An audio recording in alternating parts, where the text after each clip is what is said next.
Welcome to M365 Professional Videos. If you're into use Microsoft 365 productivity, then you're in the right place. In today's video, we're diving into how to move or copy cells in Microsoft Excel, where you'll learn key benefit. Stay tuned because you won't want to miss this. There are several ways to move or copy cells in Excel. Here are a few to get you started. First, move cells by dragging and dropping. Select some cells. Point to the border of the selection.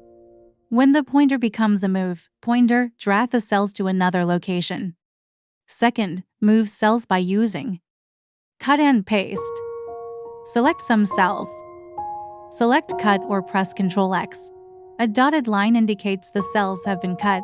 Select where you want to move the cells. Select Paste or press Ctrl+V. Third, copy cells by using Copy and Paste. Select some cells.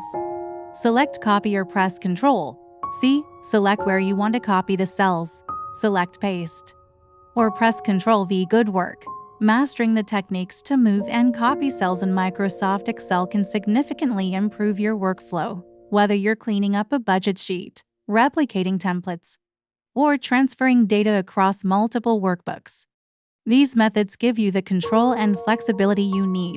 By combining drag and drop, keyboard shortcuts, and advanced options like Paste Special, you can handle even complex data arrangements with ease. So the next time you're working in Excel, try out these techniques and discover how efficient your spreadsheets can become. Thank you for watching.